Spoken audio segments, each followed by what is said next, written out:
So hi this is Prabhat Ranjan. आज की इस वीडियो रिव्यू कर रहे होंगे एसएसईसी चेन्नई श्री साईराम इंजीनियरिंग कॉलेज चेन्नई की। तो एसएसईसी हमारे चेन्नई तमिलनाडु में स्थित एक प्राइवेट इंजीनियरिंग कॉलेज है जिसकी स्थापना 1995 में हुई थी। बात करें एनआरएफ रैंकिंग की तो 2023 में इन्हें 151 से 200 एनआरएफ इंजीनियरिंग रैंक बैंड के बीच रखा गया है।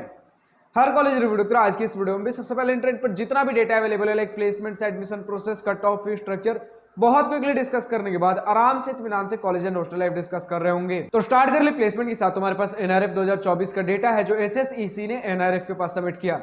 तो इस एनआरएफ 2024 के डेटा में 2023 तक के कुछ प्लेसमेंट डिटेल्स अवेलेबल है, जिसके हिसाब से 2023 में टोटल 1005 स्टूडेंट्स ने बीटेक से ग्रेजुएशन कंप्लीट किया, जिसमें टोटल 804 स्टूडेंट्स प्लेस्ड थे। यानी कि इस डेटा के हिसाब से सभी बीटेक ब्रांचेस को मिलाकर 2023 का ओवरऑल प्लेसमेंट परसेंटेज लगभग 80% के आसपास रहा। वहीं अगर बात कर ले सभी बीटेक ब्रांचेस को मिलाकर 2023 का ओवरऑल मीडियन सैलरी, तो वो लगभग 4.6 एलपीए रहा आपके एनआरएफ डेटा के हिसाब से 2023 में फॉर एसएसईसी चेन्नई। बात कर ले एडमिशन प्रोसेस की तो दो प्रकार का एडमिशन प्रोसेस देखने को मिलता है। सबसे पहले प्रकार में आप क्लास 12 का एग्जामिनेशन दे रहे होंगे, देन आपके क्लास 12 मार्क्स के बेसिस पर टीएनईए काउंसलिंग के लिए अप्लाई करेंगे, जिसमें आपका कुछ रैंक अलॉट होता है। देन उसके बेसिस पर आपको कॉलेजेस एंड ब्रांचेस अलॉट हो रहे होते हैं। दूसरा तरीका आपका मैनेजमेंट कोटा। अगर आपको डायरेक्टली टीएनईए के थ्रू अलॉट नहीं हो पा रहा है या फिर आप तमिलनाडु के बाहर के स्टूडेंट हो, एनआरआई कोटा या फिर जो भी सारी चीजें हैं, अगर टीएनईए के थ्रू एडमिशन नहीं ले पा रहे हो, देन उस केस में आप मैनेजमेंट कोटा के थ्रू भी एडमिशन ले सकते हो। कॉलेज को कांटेक्ट करिए, सारे स्टेप्स आपको समझा दिए जाएंगे। बात कर ले कट ऑफ की तो हमारे पास टीएनईए 2021, 22 और 23 के लास्ट राउंड के क्लोजिंग रैंक के कट ऑफ का स्क्रीनशॉट लगा हुआ है for general candidates. Like computer science engineering 2023 में क्लोज हुआ था 12,759 रैंक पर, और बाकी सारे ब्रांचेस की भी देख ही पा रहे हो। अब अगर आपको हर ईयर, हर राउंड, हर कैटेगरी कट ऑफ चाहिए तो आप शिक्षा की वेबसाइट पर विजिट कर सकते हो। बात कर ले फी स्ट्रक्चर की तो स्टूडेंट्स ने हमें institute fee and hostel plus mess fee का डेटा दिया है, जिसके हिसाब से अगर आप काउंसलिंग के थ्रू एडमिशन लेते हो देन आपका 2 लाख पर ईयर के आसपास इंस्टीट्यूट फी देखने को मिल जाएगा। वहीं अगर हॉस्टल प्लस मेस फी की बात कर ले तो लगभग 1,20,000 पर ईयर हमें देखने को मिल जाता है। वहीं अगर मैनेजमेंट कोटा के थ्रू एडमिशन ले रहे हो देन आपका कम से कम तो 20,000 इंस्टीट्यूट फी और ज्यादा होगा आपके काउंसलिंग वाले स्टूडेंट्स के कंपैरिजन में। और बाकी आपका जो भी एक्स्ट्रा एडिशनल फी जैसे जैसे सीट्स फिल होते बहुत सारी चीजों पे कैलकुलेट होकर ये आपके अदर एक्सपेंसेस भी बनते हैं मैनेजमेंट कोटा के अंदर, जो कि और ज्यादा काफी महंगा हो जाता है। तो मैनेजमेंट कोटा के लिए तो आपको प्रॉपर गाइडेंस कॉलेज ही दे सकता है। तो फाइनली हम पहुंचते अपने college and hostel life most awaited topic के ऊपर। तो सबसे पहले इसी पॉइंट के साथ स्टार्ट करना चाहूंगा। हमारा एसएसईसी श्री साईराम इंजीनियरिंग कॉलेज आपके चेन्नई तमिलनाडु में 300 एकड़ का कैंपस एरिया में एक डिसेंट इंफ्रास्ट्रक्चर प्रोवाइड कर रहा होता है। डिसेंट इन द सेंस ठीक ठाक हमें चीजें देखने को मिल जाती है, बहुत सारी चीजें हाई फाई भी नहीं है। जैसा हमने देखा अभी तमिलनाडु के जितने भी हमें अभी इंजीनियरिंग कॉलेजेस रिव्यू कर रहे हैं आपके एनआरएफ इंजीनियरिंग रैंकिंग 151 से 200 के बीच में, तो ये सभी कॉलेजेस वैसे ही हमें देखने को मिले कि बस एक साफ सुथरा कॉलेज हमें मिलेगा, शांत माहौल के साथ। कुछ रेस्ट्रिक्शंस भी हमें देखने को मिलते हैं, थोड़ा सा स्ट्रिक्ट होगा, थोड़ा सा आपके इवेंट्स एंड फंक्शन कम होंगे, थोड़ा एकेडमिकली ओरिएंटेड ज्यादा होगा।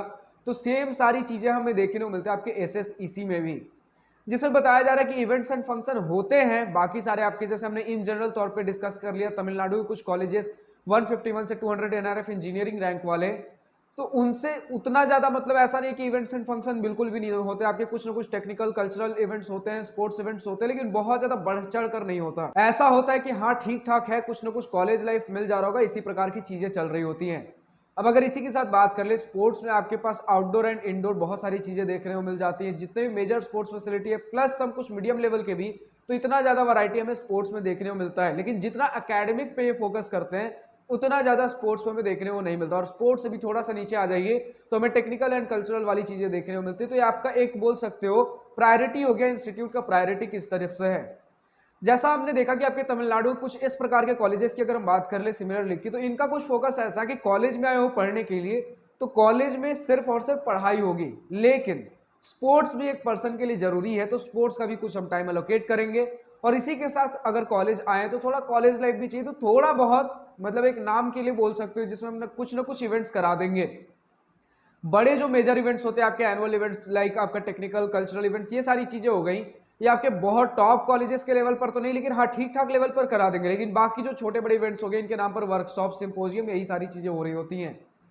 इसी के साथ अब अगर हम बात कर ले कि एकेडमिक्स पे तो हमने बोल दिया काफी फोकस होता है, तो इसी के तहत आपको क्लासरूम्स में प्रोजेक्टर, स्मार्ट क्लासेस की फैसिलिटीज भी देखने को मिल जाएंगी, जो कि हमें कुछ आपके तमिलनाडु वाले कॉलेजेस में देखने को नहीं मिला। सिर्फ कुछ कॉलेजेस की बात कर रहा हूं। सिमिलरली के इंस्टीट्यूट्स की बात कर रहा हूँ, उसमें भी बिल्कुल हर कॉलेज में नहीं बोल रहा हूँ, लेकिन कुछ कॉलेज मैंने ऐसे देखे जहां पर प्रोजेक्टर की फैसिलिटी भी नहीं है, मतलब बिल्कुल एकदम ट्रेडिशनल मेथड से चल रहा है। आपके इवन बोल सकते हो स्मार्टफोन्स अलाउड नहीं है कैंपस के अंदर, तो इतना रेस्ट्रिक्शन तो नहीं है, लेकिन फिर भी हाँ थोड़ा बहुत रेस्ट्रिक्शन देखने को मिलेगा। लाइक महीने में सिर्फ आप एक बार अपने होम टाउन विजिट कर सकते हो। इसी के साथ अगर कभी बाहर जाना है कैंपस से तो बहुत सारे परमिशन की जरूरत पड़ती है। अगर गर्ल्स कभी बाहर जा भी रहे तो उन्हें एक लोकल गार्जियन की जरूरत है, लेकिन बॉयज के लिए ये सारा ये लोकल गार्जियन वाला फैक्टर नहीं है, लेकिन फिर भी रेस्ट्रिक्शन तो रहने ही वाला है। क्लास बंक करना स्टूडेंट्स ने बताया थोड़ा सा मुश्किल है, जो कि ऑफकोर्स क्लास बंक करने के लिए मैं मोटिवेट नहीं करता हूं, लेकिन आप समझ सकते हो जो भी सारी चीजें बाकी अगर इंजीनियरिंग कॉलेज से कंपेयर कर ले तो। अच्छा, अब जैसे मैंने कहा कि एकेडमी के बाद सेकंड प्रायोरिटी स्पोर्ट्स को भी मिल रहा होता है, तो स्पोर्ट्स में भी ऐसा कि फैसिलिटीज प्रॉपर है, आपको देखने को मिल जाएंगी। आपका इंडोर स्टेडियम है, आउटडोर बहुत सारे ग्राउंड्स देखने को मिल जाएंगे, यानी कि एक काफी बड़ा ग्राउंड होगा, उसमें बहुत सारी चीजें प्रैक्टिस हो रही होंगी, तो फैसिलिटीज है। लेकिन बताया जाए कि किस प्रकार का कल्चर है, यानी कि कितना प्रैक्टिस, कितनी सारी चीजें होती हैं, तो जब आपका स्पोर्ट्स डे होगा, स्पोर्ट्स मीट होगा, उससे कुछ दिन पहले काफी ज्यादा आपको प्रैक्टिस देखने को मिल जाएगा, बहुत सारी चीजें देखने को मिल जाएंगी। लेकिन यूजुअल तौर पे बाकी मतलब अराउंड द ईयर बहुत सारे आपको परमिशन की जरूरत पड़ती है। अगर आपको किस इस प्रकार के रेगुलर प्रैक्टिस करने तो यही सारी कुछ चीजें हमें देखने को मिल जाती हैं। बात कर ले हॉस्टल फैसिलिटीज की, तो स्टूडेंट्स ने 5 सीटर रूम बताया, यानी कि एक रूम में 5 लोग रह रहे होंगे। इसी के साथ हॉस्टल फैसिलिटीज बहुत ज्यादा बढ़ चढ़ कर भी नहीं है, नॉर्मल आपको हॉस्टल्स देखने को मिलेंगे, कुछ शिकायत भी नहीं है, लेकिन कुछ ऐसा भी नहीं कि फैसिलिटीज बहुत बढ़िया देखने को मिल गए, नॉर्मल सा हॉस्टल देखने को मिलेगा। और अगर बात कर ले मेस फूड की, तो मेस में स्टूडेंट्स ने एवरेज क्वालिटी का बताया, कुछ ने बढ़िया बताया, कुछ ने मतलब ठीक ठाक, बस है कि हाँ मतलब ठीक ठाक हमें मेस का खाना देखने को मिल जाएगा। इसी के साथ आपको वीक में 6 दिन लगभग बोल सकते हो हर दिन हमें नॉनवेज देखने को मिल जाता है, वेज भी होता है ऑप्शन में, लेकिन नॉनवेज लगभग हर दिन मिलेगा एक्सेप्ट थर्सडे।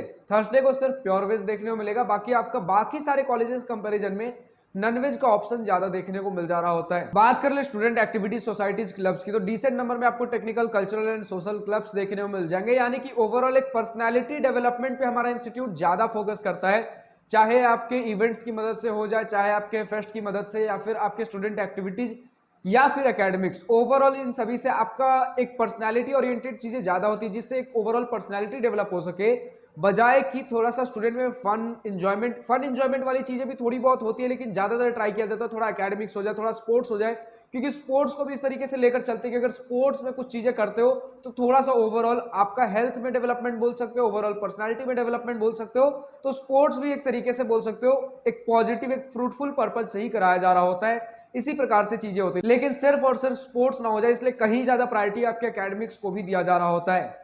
तो आज के इस वीडियो में इतने। जो भी स्टूडेंट्स एसएसईसी से इस वीडियो देख रहे हैं, अभी तक का आपका अपना कॉलेज एक्सपीरियंस कैसा रहा है, पॉजिटिव नेगेटिव जो भी आपका अपना कॉलेज ओपिनियन हो, या फिर आज के इस वीडियो में मेरे किसी पॉइंट से सहमत या असहमत, या किसी पर्टिकुलर ब्रांच का latest updated placement data available हो, कमेंट सेक्शन में लिखकर बताना ना भूलें। आज के इस वीडियो में इतना ही। अगर वीडियो पसंद आई हो तो लाइक शेयर दिल खोल कर करिएगा, और अगर कुछ दिल की बातें, कुछ मन की बातें लिखकर बतानी हो या पूछनी हो तो कमेंट सेक्शन आप ही के लिए तो है। Thank you for watching this video, good bye, nice to wish you all the best for future, enjoy journey.